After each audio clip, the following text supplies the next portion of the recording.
You've noticed something strange happening. Everywhere you look, people are performing, posting, sharing, commenting, broadcasting their lives in real time. The constant updates, the curated moments, the desperate reach for likes and views.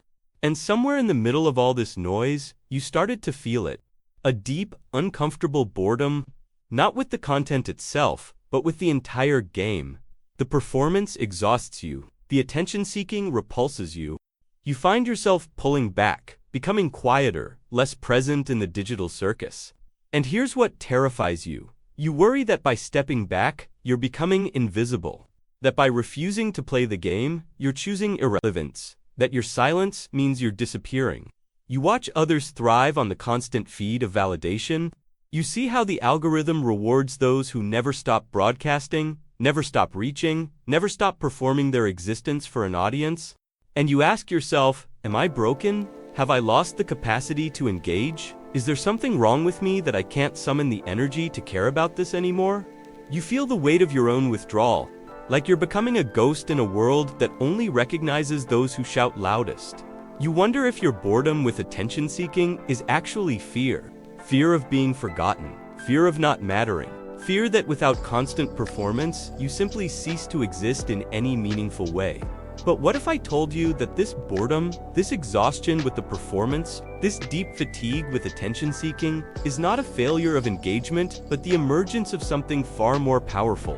What if your withdrawal from the game isn't making you invisible, but is actually revealing a presence so substantial that it doesn't need to announce itself? What if the very thing you fear is the threshold of a transformation that most people will never experience?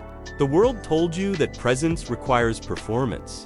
That mattering means being seen. That power comes from accumulating attention like currency. This is the foundational lie of our current moment. And you believed it because everyone around you seemed to be proving it true. The influencers with their millions of followers, the thought leaders with their viral threads, the personalities who seemed to exist everywhere at once, they appeared to possess something you lacked. They seemed powerful because they were visible. They seemed significant because they were loud. But here's what you didn't understand about that system. It's not power, it's dependency. Every post is a plea. Every update is a question. Am I still here? Do I still matter? The attention economy runs on a very specific fuel, and that fuel is insecurity. The more you need to be seen, the more you must perform. The more you perform, the more you need validation that the performance landed. It becomes a closed loop, a perpetual motion machine of seeking that never actually arrives at being. Heidegger wrote about Das Man, the they self, the version of you that exists only in relation to others' perceptions. It's the you that performs for an audience, that calibrates itself based on response, that has no substance beyond its social presentation. Most people live their entire lives as Das Man. They never discover the difference between being perceived and actually being. They confuse the map for the territory. They think the performance is the person. This is what happened to you. You were operating as Das Man without realizing it. You were presenting a version of yourself for consumption. And somewhere deep in your nervous system, something started to reject the entire operation. Not because you consciously decided it was wrong, but because something in you recognized the fundamental emptiness of it. The boredom you feel isn't boredom with the content. It's boredom with the condition of existing only as a performance. Your exhaustion isn't about platforms or posts. It's about the unbearable lightness of being nothing but what others perceive. Let me give you an analogy. Imagine you're at a party where everyone is competing to tell the most interesting story. The room is full of people, and each person is waiting for their turn to speak, not really listening to anyone else, just preparing their next anecdote. The energy is high. People are animated. There's laughter and reaction. It feels alive. And then you notice someone sitting quietly in the corner, not performing, not waiting for their turn, not even appearing to care about the conversation. At first, you might think they're socially anxious. Maybe they're boring. Maybe they have nothing to contribute. But then something shifts. Someone tells a particularly dramatic story, and the entire room erupts in response. Everyone except the quiet person in the corner. They just sit there, completely unchanged. And suddenly, you realize something. That person's presence is more substantial than everyone else's combined. while everyone else is reacting, performing their reaction, broadcasting their engagement. That person is simply there, solid, unmoved, real in a way that doesn't require validation. Now here's what happens next. Slowly, almost imperceptibly, people start gravitating toward that corner. Not because the quiet person is calling for attention, not because they're performing indifference as a strategy, but because genuine presence, the kind that doesn't need to announce itself, has a gravitational force that performance can never replicate. People feel it, they're drawn to it. They want to be near it because it's the only real thing in a room full of simulations. This is what's happening when you feel bored with attention. Your nervous system has detected something that most people never notice. Performance and presence are opposing forces. The more you perform, the less you actually are. The more you seek attention, the more you confirm that you don't believe you have any substance without it. Your boredom is your system rejecting the performance. Your exhaustion is your being trying to collapse the gap between what you present and what you actually are. And if this is landing for you, if you're recognizing yourself in this, maybe it's time to join the space where we explore these depths every single week. You know where the button is?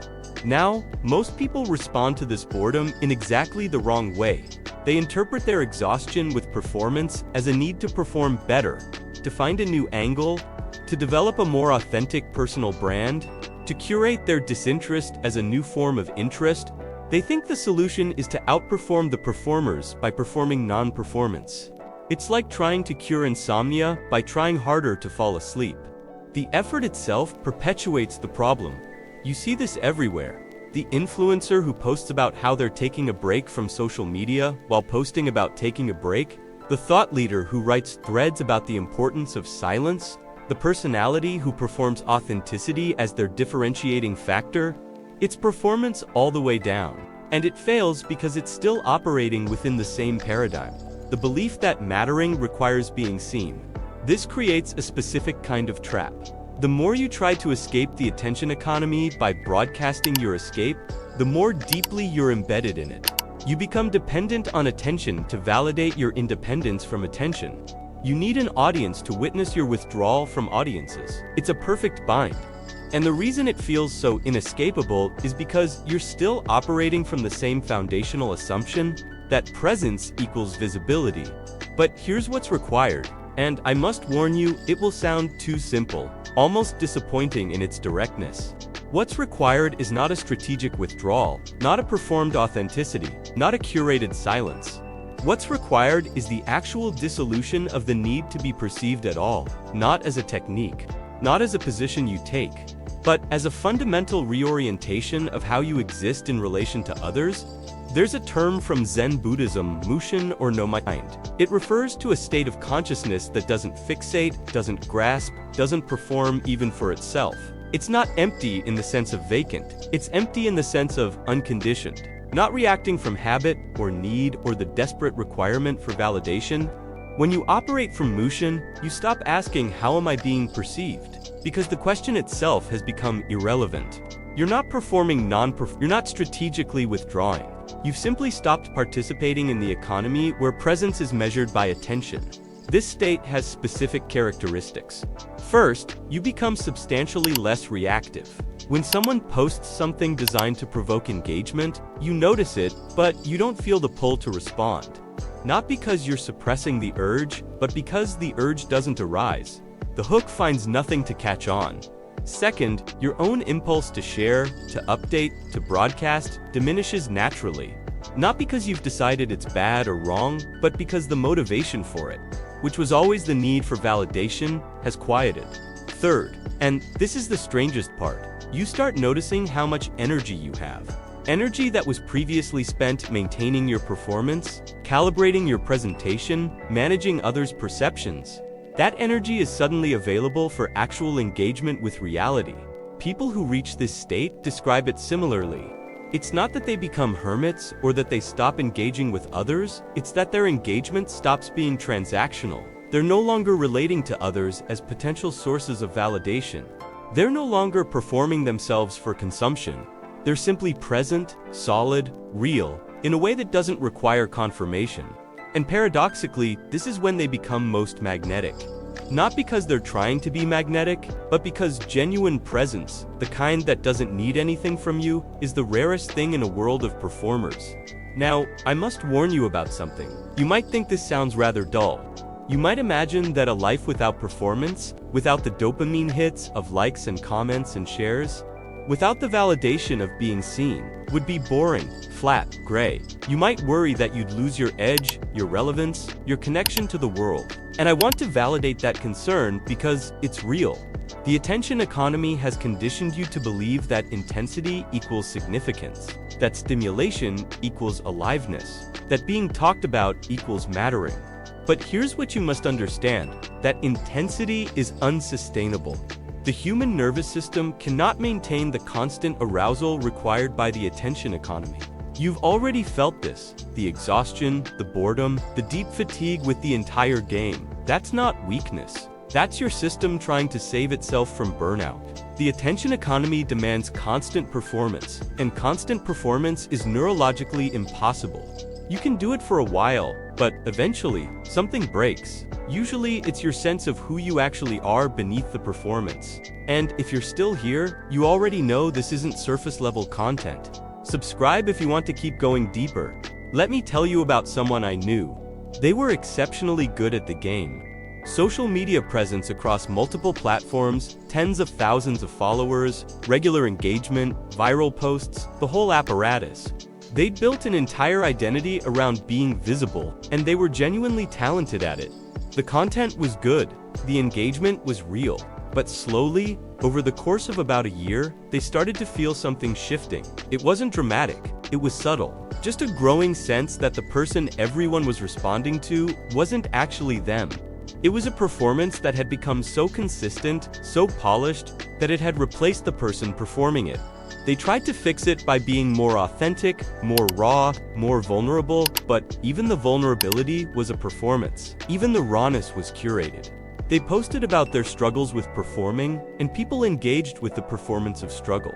It was recursive, infinite regress. They couldn't find a way out because every attempt to escape was still happening within the frame of being perceived. Then, something broke.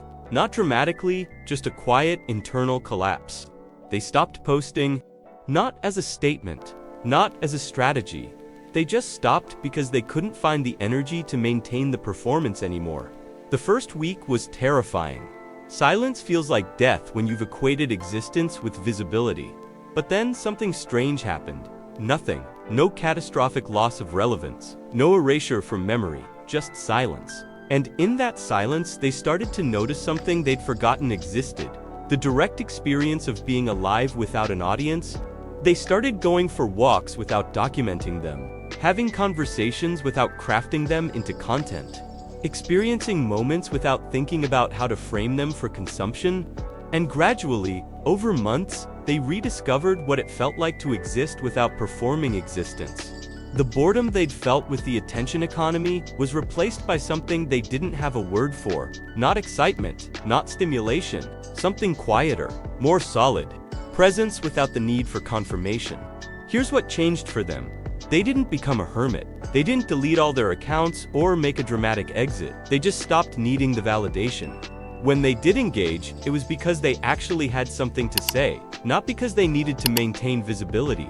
And the strangest thing happened. People started reaching out more, not through public comments or likes, but through direct messages. Real conversations. People who said they'd been following for years but never engaged publicly because the performance created distance.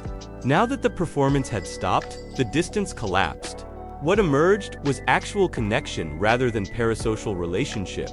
They told me later that they'd been terrified of becoming boring, of losing their edge, of not mattering anymore. But what they discovered was that they'd never been boring. The performance had been boring. The constant need for validation had been boring. The real person underneath, the one who didn't need to be seen to exist, was far more interesting. Not interesting in the sense of entertaining or provocative or attention-grabbing, interesting in the sense of substantial, real, actually there. This is the process you're in the middle of now. Your boredom with attention-seeking is the first stage of metamorphosis. Right now, it feels like death because something is dying. The performed self, The version of you that existed primarily as an object of perception, the identity that required constant validation to maintain itself, that version is dissolving, and dissolution always feels like annihilation from the inside. You can't see yet what's emerging because you're still partially identified with what's dying. Think of it like this. You're a snake shedding its skin. While you're in the process, you're blind. The old skin covers your eyes. You're vulnerable, disoriented. You can't go back to the old skin because it's already detaching, but you haven't fully emerged into the new one yet. This is the most dangerous time because you don't know if what's on the other side of the shedding is growth or just exposure. You have to trust the process without being able to see where it's leading. You're in the middle of this process now. This is not a mistake. This is how it works. The boredom is not your enemy. It's the mechanism of liberation. And here's what this is landing for you. Consider staying. We explore these depths every single week. So what do you actually do? First, understand that there is no technique to force this transformation. You cannot strategically withdraw from the attention economy while still operating from the logic of strategy. You cannot perform non-performance. The more you try to engineer your escape, the more you confirm that you're still operating from the paradigm where presence equals visibility. The way out is not through effort, but through recognition. You must see clearly how the entire game operates, and in that seeing, the game loses its hold on you. Here's what to do concretely. Start noticing the impulse to share, to post, to broadcast. Don't suppress it, don't judge it, just notice it. Watch how it arises. Usually it comes from a specific feeling, the sense that something isn't real until it's witnessed, that an experience doesn't count unless it's validated by others, that you don't fully exist unless you're being perceived. Notice how this feeling operates, how it drives behavior, how it shapes what you pay attention to. The simple act of watching this impulse without acting on it begins to loosen its grip. Second, practice direct experience without documentation. Go somewhere beautiful and resist the urge to photograph it. Have a meaningful conversation and don't turn it into content. Experience something profound and let it remain private. This will feel wrong at first, almost wasteful, like you're squandering material. But what you're actually doing is training yourself to value experience for itself rather than for its social currency. You're teaching your nervous system that reality doesn't require an audience to be real. Third, and this is crucial, observe how you relate to others' performances. When you see someone posting, sharing, broadcasting, notice what happens in you. Do you feel the urge to engage? To validate their performance? To compete with your own? Don't act on these urges, just watch them. See how the entire system operates through mutual validation. How we all agree to treat each other's performances as real so that our own performances will be treated as real.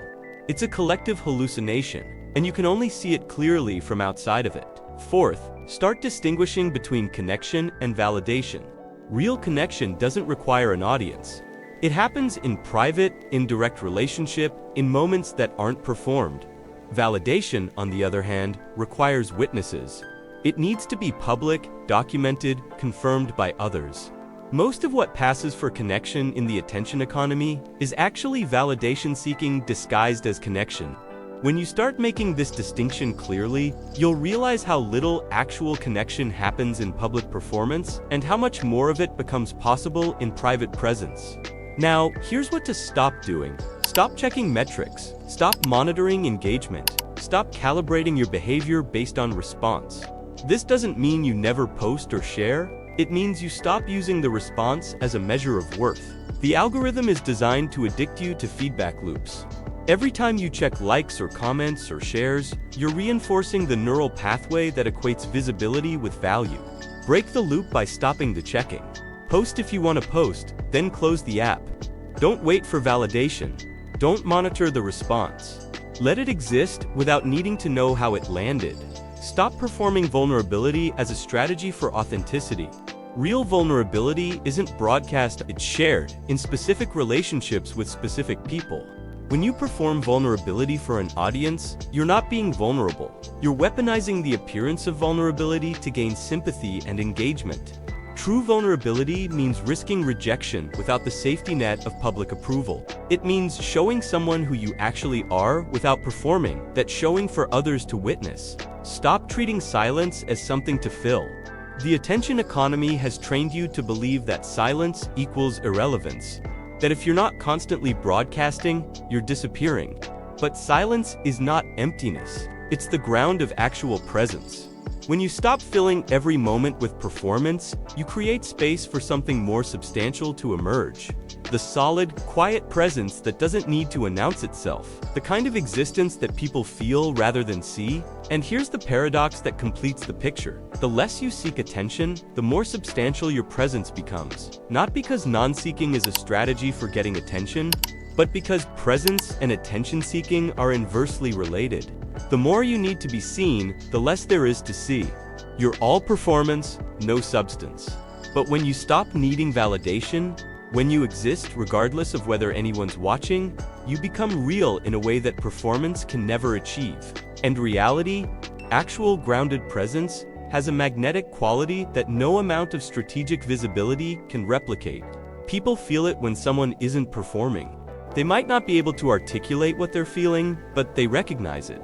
It's the difference between talking to a person and talking to a presentation. Between connecting with someone and being part of their content. When you stop performing, you become available for actual relationship, not parasocial, not transactional, not mediated through the lens of how you want to be perceived. Just direct, present, real. This is not loss of capacity. This is evolution beyond dependency. You're not losing the ability to engage or connect or matter. You're shedding the insane belief that any of those things require constant performance and validation. You're discovering what it means to exist without needing permission from an audience. And once you've felt that, once you've experienced the solidity of presence that doesn't require confirmation, you cannot go back to performing. It becomes impossible. Not because you've decided it's wrong, but because you've tasted something real, and simulations lose their appeal.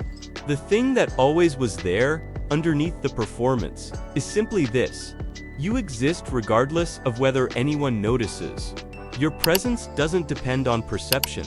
Your substance isn't created by attention. You are not the performed self. You are what remains when the performance stops. And that quiet, solid, undeniable fact of your existence, independent of all witnessing, is what you've been searching for through all the posting and sharing and broadcasting. You thought you needed to be seen to be real, but you had it backwards. You need to be real to be worth seeing. Nietzsche wrote about the eternal return, the idea that you should live as if you'll have to repeat your exact life infinitely. It's a test of authenticity. Would you want to live your life again if nothing changed? If no one was watching?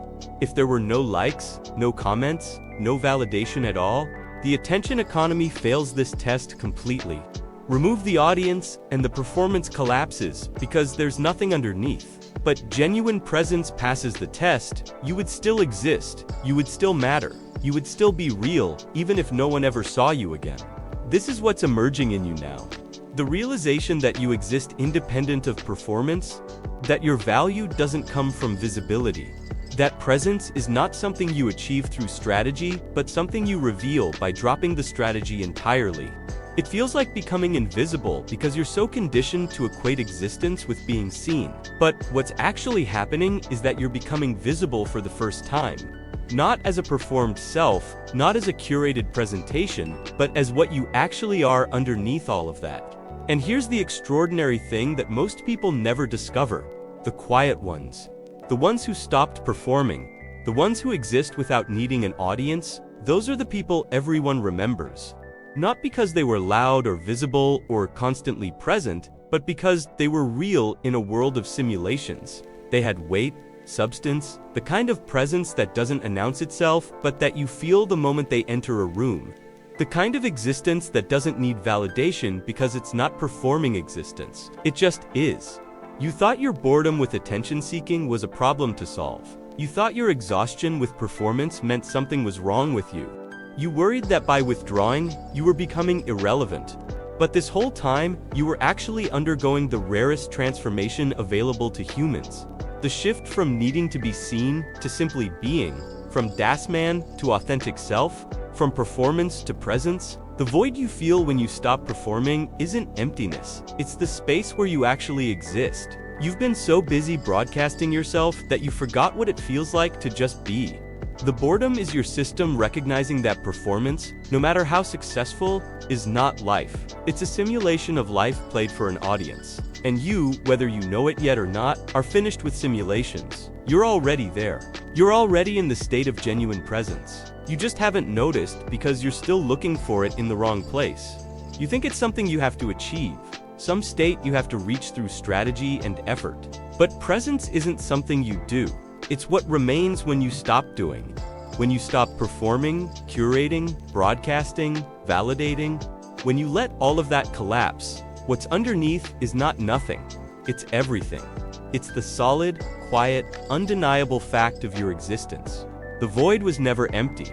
You were just looking away, looking outward, looking for confirmation from an audience.